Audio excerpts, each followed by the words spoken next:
Et bonjour, j'espère que vous allez bien, c'est Jonathan. Donc je vais proposer de nouvelles formules quintées, une vidéo et une formule jeu simple. Voilà, deux vidéos distinctes. Voilà, comme ça vous pourrez les regarder. Donc j'attaque le quintet de ce jeudi à Longchamp. Donc en fait, ça va être sous forme de recommandation. Je vais vous parler des chevaux que j'aime bien. Voilà, que j'aime bien. Et après, essayez d'aiguiller votre, votre prono dans le bon sens, je l'espère, bien évidemment. Mais ça reste des courses très compliquées, des gros handicaps.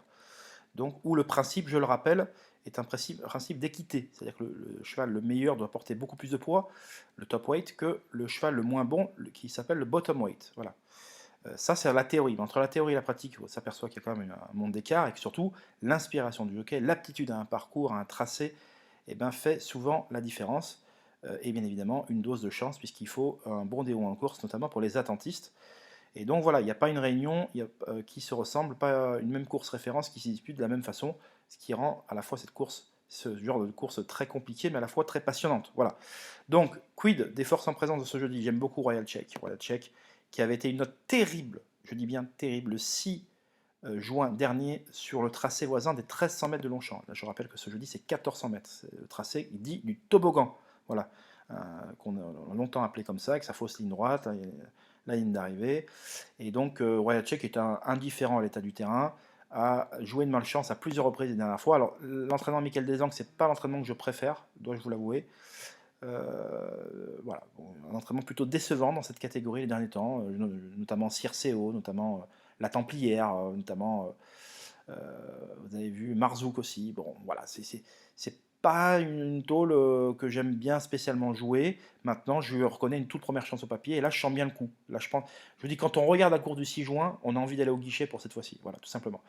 Même si depuis, il a pas fait l'arrivée à deux reprises, il a des circonstances atténuantes, notamment sur le sable dernièrement. Et je pense que cette fois-ci, il a de très bonnes chances de se réhabiliter. Quant à Crowdfunding, il a gagné, je trouve, brillamment la dernière fois sur le tracé des 1600 mètres en ligne droite de Deauville. Il a pris 3 kg de pénalité, donc je pense que ça reste jouable pour une bonne place.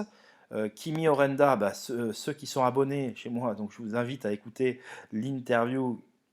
Quand on écoute l'interview, on se dit quoi? On va la toucher à court ou moyen terme. Voilà, on ne peut pas savoir exactement, sinon ce serait trop simple, mais on se dit, je prends l'abonnement dès à présent. Donc, si vous êtes intéressé, n'hésitez pas à vous rendre sur mon site www.caparos.fr et vous pourrez souscrire pour écouter cette interview. Je vous garantis que ça vaut tout son pesant d'or. Voilà. Alors Agathe, que j'avais recommandé en version gratuite, rappelez-vous, lors de sa dernière sortie au Lyon d'Angers, qui avait été, je trouve, un décevant troisième. Autant il m'avait plutôt plu lors de sa quatrième place dans un quintet Deauville contre les seuls 3 ans. Bon, il y avait un peu ce qu'on dit dans le jargon à boire et à manger, puisque la Mandala a recouru et depuis regagné. Vercors n'a pas fait l'arrivée dans un niveau supérieur. Brother of Lily n'a pas fait l'arrivée du quintet en ligne droite à Dieppe, mais pour la simple et bonne raison qu'elle avait hérité d'un mauvais numéro dans les stalles et en ligne droite à la base c'est très préjudiciable. Tokyo Dreamer n'a pas fait l'arrivée derrière, mais tout en courant honorablement. C'est pas la ligne de l'année, c'était que les 3 ans. Le dernier coup, il m'a un peu déçu en étant troisième à distance des deux premiers. Bon, 42,5 de valeur, je trouve que c'est un peu élevé. Voilà. Après, je trouve il va me faire mentir. Mais voilà, Centenario n'a pas confirmé en ligne droite ses deux succès obtenus à Lyon-Paris, qui lui ont valu quand même au total 7 kg de pénalité. La tâche est plus compliquée désormais, mais c'est pas impossible parce qu'il il revient avec tournant, donc ça peut être le coup du refait pour lui, mais principalement pour les places. Euh, que vous dire de plus que Wild Platine est un intermittent du spectacle? Théoriquement, ce tracé de Longchamp, il l'aime, il l'apprécie. Par contre, le 6 juin dernier, dans le quintet où il y avait justement Royal Sheik qui crevait les jumelles en retrait en étant archi malheureux, j'ai trouvé qu'il avait eu la bonne course. Voilà. Je l'ai vu courir à quelques reprises White Platine à Longchamp. Voilà, notamment là quand il est sixième, il se fait ramener sur un plateau, il n'est pas capable d'accélérer pour finir. Là, il y avait un bon lot, je le conçois bien volontiers.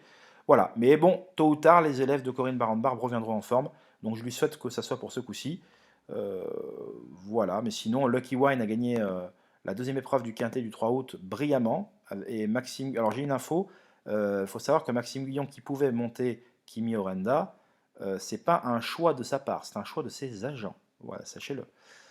Personnellement, c'est pas forcément celle qu'il aurait choisie. Il en dit pas plus. Voilà. Donc, mais Lucky Wine va prendre de l'argent, c'est normal, c'est un 3 ans contre les vieux, mais je pense que c'est jouable. Donc voilà pour ce quintet. En préférence Royal Check, qui est un abonnement.